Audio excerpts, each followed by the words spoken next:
Welcome back. The Nigerian government is asking manufacturers to resolve their electricity debts to have access to the standard 2,000 megawatts of power. The criteria was reiterated at a meeting of the industrialists over the eligible customers regulation introduced for government by off-takers.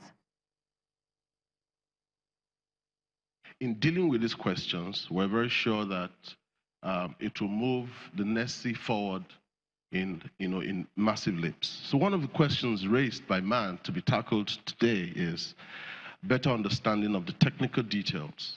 I'm sure in the course of the discussions this morning, we're going to have an unraveling of the issues, the technical details. What does it take to be a part of this very wonderful initiative? The eligible customer framework is an initiative that is critical, that is going to move a lot of things forward. And one of the critical things that create confidence back in the market, create liquidity back in the market, and then it's like hitting the ground and running for most of the manufacturers association companies. Now, MAN did a very good thing. They've set up manufacturers, I think it's called Manufacturers Power Company. So they've gone very far in trying to unravel, meaning they want to just deal with the front end, with NERC, with the ministry, and then tidy those issues, because those are really naughty issues, sometimes. And so one of the questions that we'll unravel this morning and, deal with is finding a way to better understand this framework and how you can benefit.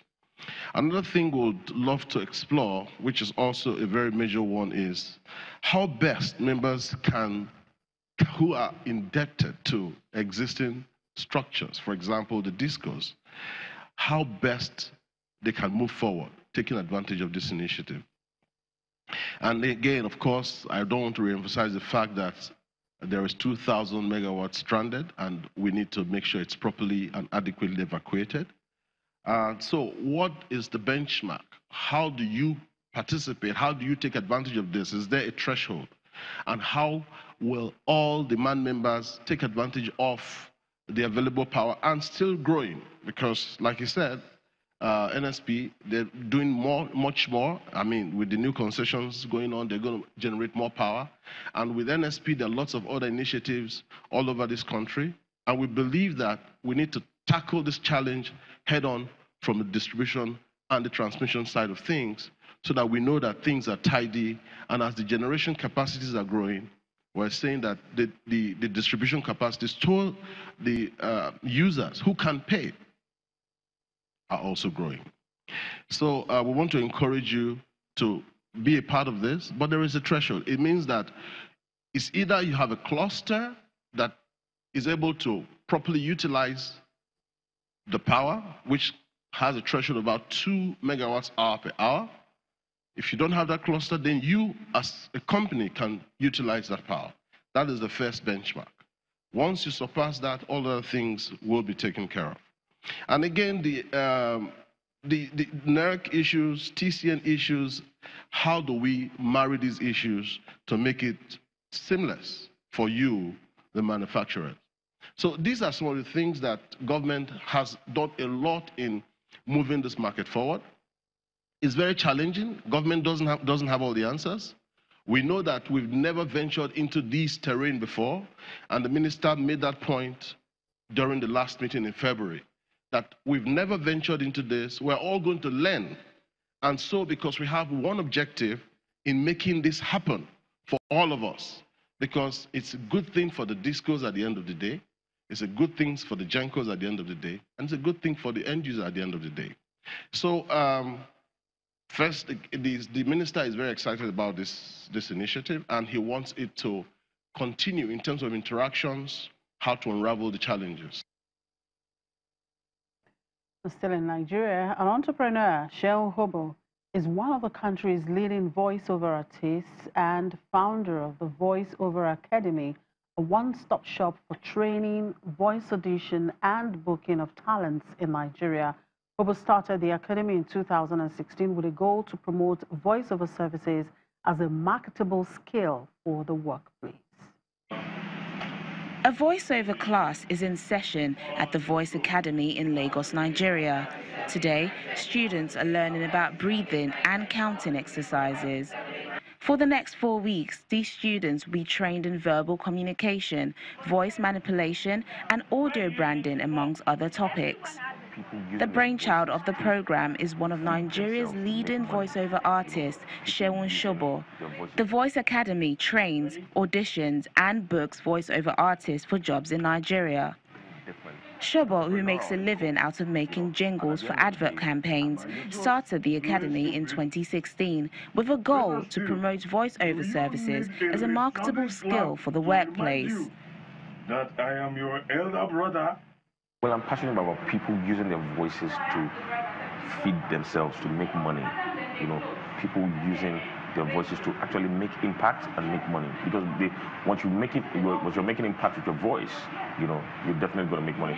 For example, a lot of people have come here, you know, and started something different, entrepreneurial in quotes, you know, and at the end of the day, I'm making impact as well as making money. Basically, like this is more like a social entrepreneurship scheme, such, because even when people are trained here, they even get jobs and they make the money they paid into the academy back, you know, from brands. And of course, they get to be the voice of some brands, which is amazing.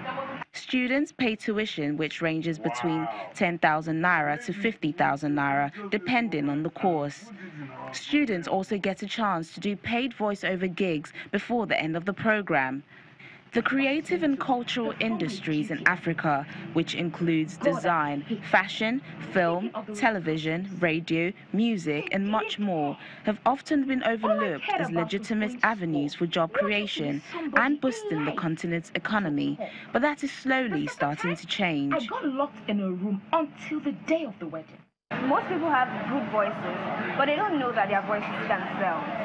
And you don't really need a lot. You don't need to buy this, buy that to use your voice, to sell your voice. So it's a pretty good and easy kind of way to help yourself. Now I read more. I am more conscious about the way I pronounce my words and the way I communicate, because there's a difference between you talking and communicate. I've learned a lot of dynamics about communication, how to use your gifts, and there's still so more. I can't just wait to learn much from this program, actually. Nigeria, Africa's largest economy, is also a cultural powerhouse that boasts the continent's biggest film industry and a vibrant entertainment scene. 9 out of 10 things, of course, that you hear on radio, and you know, it's all about the voice. It's just all about the voice, you know. So, and the voice is something that resonates with the human soul. You know, we have the images, we have words. These things are tools of communication as well as your voice. But what sells the most is your voice, the voice.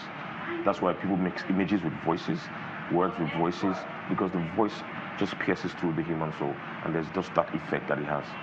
With 4 out of every 10 people unemployed in Nigeria, according to figures from the National Bureau of Statistics, initiatives such as the Voice Academy could go a long way in helping provide employment.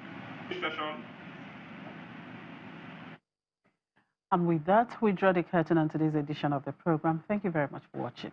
I'm Chimeze Obi Iwabu.